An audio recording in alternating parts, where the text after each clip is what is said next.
السلام عليكم ورحمة الله وبركاته. ازيكم حبايبي، عاملين ايه؟ نبدأ كده نسمي الله ونصلي على الرسول صلى الله عليه وسلم.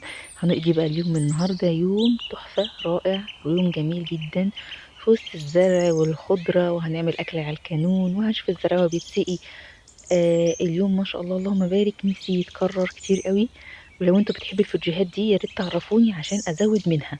لو حابين الفيديوهات العادية في البيت قولوا لي برضه، لكن لو حابين فيديوهات الطبيعة والزرع قولوا لي رأيكم، وإن شاء الله بإذن الله نكمل.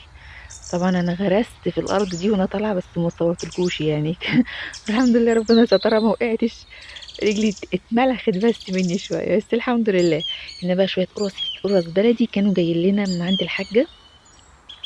ربنا يديها الصحة يا رب، ويشفيها ويعافيها ويبارك لها في أولادها.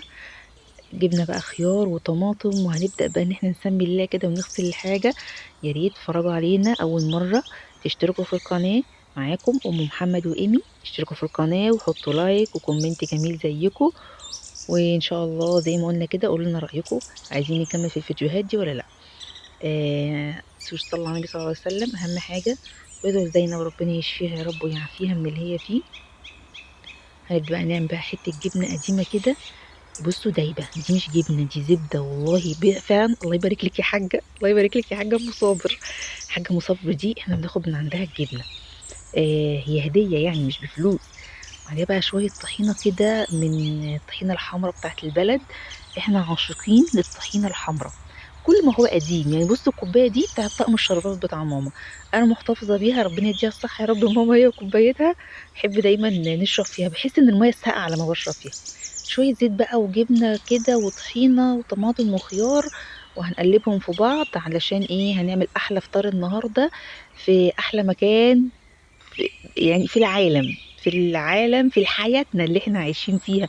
طبعا الجنة ليس لها مثيل، اللهم ارزقنا الجنة وما قرب اليها من قول او عمل يا رب. ربنا يرزقنا واياكم يا رب الجنة يا رب. ربنا يرزقنا واياكم الجنة يا رب، اظن مفيش دعوة احسن من كده. يرزقنا بر ابنائنا وبر اهالينا يا رب العالمين. يعني بقى فطار وطعمية. الطعمية دي احنا شارينها جاهزة بصراحة.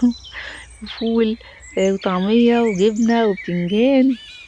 هنقلي بطاطس، بس بصراحة كانوا الولاد جعانين فقلنا خلاص نفطر. خلي البطاطس جنب الغدا. عملنا برضو وجبة غدا محترمة في الغيط. بصوا كل ده على الكانون. صدقوني كان يوم تحفة. ما شاء الله، اللهم صل على سيدنا محمد صلى الله عليه وسلم. اليوم كان اكتر من رائع يعني. ما شاء الله انك تقعدي كده في وسط الزرع وفي وسط الخضرة، بعيد عن دوشة الناس ودوشة البشر، مع ناس انت بتحبيهم وبيحبوكي. ده بالدنيا بحالها. نحاول ندور كده مع بعض على الحاجات اللي بتسعدنا والحاجات اللي بتخلينا مبسوطين واحنا في طاعة ربنا، ونعملها. ونبعد عن اي حاجة بتضايقنا يا بنات. ابعدوا عن اي حاجة بتضايقكم وبتقرفكم.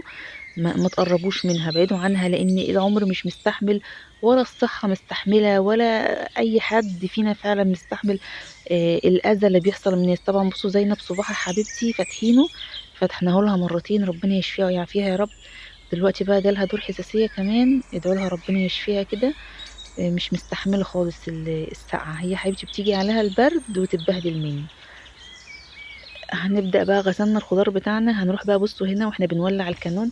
انا حبيت اوريكم اللحظة الجميلة دي. آه، اهم حاجة لو حد عنده ارض وعايز يروح يكون معاكي قش. القش بيخلي ما شاء الله الكانون يولع بسرعة، والنار تبقى حلوة كده ومولعة. طبعا انا ذكية يعني، اللي شاف المنظر اللي فات يقول انا ذكية فيه. انا مش هعرف اعيده لكم تاني، بس انتوا لو خدتوا بالكم يعني. آه، بصوا انا هقول، بس الجدع اللي يقول قبل ما انا اقول. انا حطيت البراد فوق الخشبه اللي انا بولعها، فالخشبه ولعت واتكسرت والبراد وقع والشاي اندلق. ذكاء خارق معلش بقى. محدثة كانون، انا محدثة كانون. اي نعم انا اشتغلت عليه بقى لي فترة، بس برضه مش زي طبعا اللي عايش طول عمره على الكانون. نعمل بقى احلى شوية شاي هتشربيهم على الراقية. في وسط الزرع والخضرة والطبيعة. متنسوش لسه تتفرجوا علينا، صلوا على النبي صلى الله عليه وسلم، حطوا لايك وكومنت جميل زيكم، وتشتركوا في القناة. والسلام عليكم ورحمة الله وبركاته.